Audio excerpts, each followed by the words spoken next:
pause in between there to give it time because it always gets caught. Yeah. So it's like 8 seconds. Good afternoon, ladies and gentlemen. I'm here as an advisor from JP Morgan. My name is Mackenzie Whale, and I'm going to be talking to you about what you should do with your Flight Centre shares. I'll also be talking about how Flight Centre's DCF and relative valuation impact on whether you should sell, hold, or buy your shares.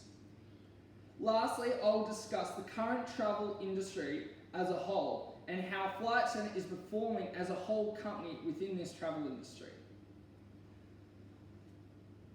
The company Flight Centre that I'll be discussing with you today is one of the biggest travel groups in the world. It has business operations in more than 23 countries. Additionally, Flight Centre has a massive company under its conglomerate that is called Corporate Traveller, that has networks throughout 90 countries around the world. It is the objective of Flight Centre to become the largest and most successful corporate traveller company by having business operations in more than 50 countries, along with 80,000 employees based around the world by the year 2035. As you can see from this table, the market capitalisation for Flight Centre is $3,468 million, and the market cap is $2,270 million. This shows that Flight Centre is a very liquid company, so if they were to experience a sudden downturn in the market, they would have the liquidity to ride it out. Also, the future forecast of Flight Centre is that revenue has been increasing since 2019, where it was $3,066 million. It is expected to rise to $3,083 million within this financial year and continue to rise to $3,224 million and $3,360 million by the end of the financial year of 2022. This shows reasoning as to why you should buy Flight Centre shares, as they are forecasted to have incrementally larger revenue growth over the next 4 years. However, the current stock price is $34.40 and the price target is $37, which is meaning that they're not quite meeting their price target at this point in time. The PBT margin is falling below 1%, which isn't meeting the target of 2% that Flight Centre has set as a goal. This shows that targets aren't being met. Revenue margins have been falling due to online ticket booking and more competitive within the travel industry, which has eroded the ability for Flight Centre to charge service fees. Regardless of that, Flight Centre isn't meeting its growth targets. The stock price is currently lower than what it should be, according to JP Morgan's report, and therefore it is recommended that the share is bought. Reinforcing a major reason why Flight Centre shares should be bought is the positive earnings Corporate Traveller has shown in this financial year to date in new growth areas such as United States of America, which will increase revenue and market share as it is only currently 5%. Another reason to buy Flight Centre shares is due to the upgrade to the new GDS, Global Distribution System, which has caused a downturn in the Australian leisure business. But due to it now being more competitive, Flight Centre will now see a rise in productivity, sales staff, which will result in more advantageous numbers.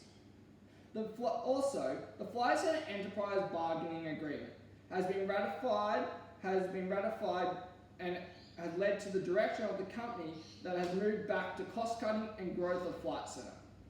Even though targets haven't been met regarding growth, the strong financial data and the company's leadership position in the market makes investing desirable, also due to its name and the glamour that the Flight Centre name has around it. At this current stage in time, the virus of COVID-19 has caused a drop in confidence within society, which has caused uncertainty of Flight Centre as a whole company. This is due to the fears the virus may spread around the world, causing massive lockdowns as it has in China. Additionally, the increase in competitors and ease of booking online means decreases in sales. And scandals such as the 2018 underpay can also frighten off investors. A DCF valuation was done in order to fund the value of investing in Flight Centre. To find the DCF, you fund the present value of the expected cash flows, discounted at a WACC of 8.5%, taking into account the terminal growth, which is 2%. As you can see from this slide, by finding the firm value and value of equity, you can discover the value per share, which is $105.19. According to this valuation, Flight Centre is undervalued, as it trades at a share price of $34.40. Based on Flight Centre's Fhfhff, this information is useful for when deciding whether to buy or sell Flight Centre shares. Because the stock is undervalued, it means that financial risk is reduced and profit increase. This is a positive result when wanting to invest in a stock like Flight Centre. Moving on to relative valuation. By comparing Flight Centre's financial data to that of industry peers, a conclusion can be made as to whether to buy, hold, or sell shares. As we can see from the high price earnings ratio and earnings per share, the company is in a strong financial position. The price sales, dividend per share, and profit before tax and enterprise value are all indicating strong profits, demand, and stability within the Flight Centre company as a whole. Competitors such as Expedia and Core Travel Management highlight the industry average. Flight Centre has the highest price to equity, suggesting a competitive advantage over its peers such as Expedia. Its earnings per share and price to sales is at the industry average. Its earnings per share would benefit from bearing slightly higher to remain the strongest competitor. Flight Centre should be bought based on the DCF and relative valuation analysis that has been done by myself at JP Morgan as an advisor. This is because they are undervalued. I believe the additional reason that I advise you that you buy Flight Centre is due to the impact the coronavirus fears have had on the share price.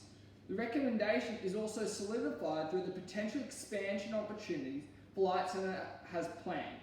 The leadership position in the industry, through buying this stock, it presents an opportunity to go long and make a less risky profit. In conclusion, through conducting valuations and intensive research on the current and future financial situation of the company, Flight Centre shares are undervalued and present an opportunity for active and passive investors. I hope you buy Flight Centre shares. This concludes my stock pitch today. Thank you. Awesome. I think that's pretty good. Yeah. Swear to God, if you lag, I'm gonna cry.